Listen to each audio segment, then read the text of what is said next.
அஸ்ஸலாமு அலைக்கும் வரஹ்மத்துல்லாஹி வபரகாத்துஹு. இது உங்கள் இஸ்லாம் ஆஃப் யூனிட்டி சேனல்.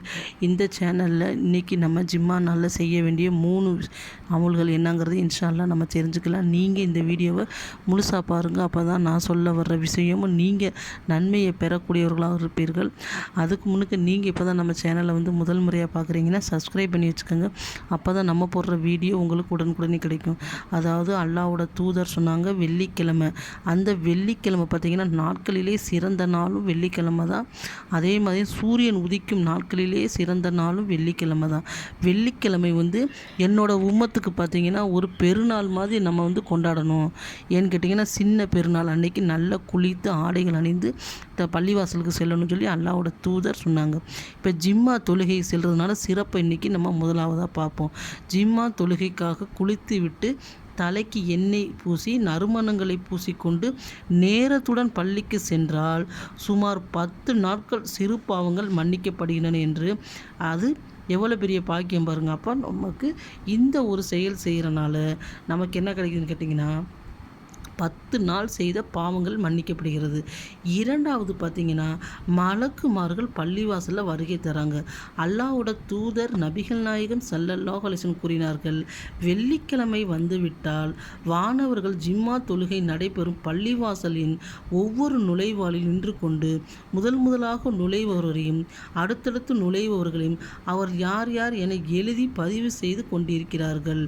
இமாம் மிம்பர் படி மீது அமர்ந்து விட்டால் வானவர்கள் அந்த பதிவு ஏடுகளை சுருட்டி வைத்து விட்டு இமாம் உரையை கேட்கிறார்கள். ஜிம்மாவுக்கு நேரத்துடன் யார் செல்கிறார்களோ நிலையான ஒரு ஒட்டகத்தை முதல்ல செல்வர் ஒட்டகத்தை குர்பானி கொடுத்த நன்மையும், இரண்டாவது செல்பவர் மாடை குர்பானி கொடுத்த நன்மையும், மூன்றாவது செல்பவர் ஆடை குர்பானி கொடுத்த நன்மையும், நான்காவது செல்பவர் கோழி கொடுத்த நன்மையும், அடுத்தடுத்து செல்பவர் அதாவது இமாம் மிம்பர் படியில் ஏறு வரைக்கும் செல்றவங்களுக்கு ஒரு முட்டை கொடுத்த நன்மை கிடைக்கும் என்று அல்லாஹ்வோட தூதர் தன்ட்ட கூறினதாக அபூ ஹுரைரா ரலியல்லாஹு அன்ஹு அறிவிக்கிறார்கள். முஸ்லீமில்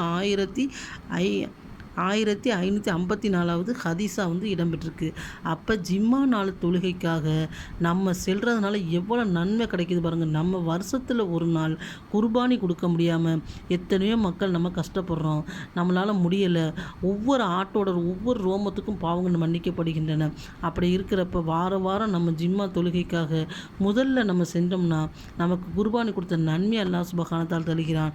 அதனால் பள்ளிவாசலுக்கு நேரத்துடன் சொல்பவர்களுக்கு 10 நாட்கள் செய்த பாவங்களும் மன்னிக்கப்படுகின்றன. மூன்றாவதாக கேட்டிங்கன்னா துவா ஏற்றுக்கொள்ளப்படும் நேரம். வெள்ளிக்கிழமை நாள் ஒரு நேரம் இருக்கிறது.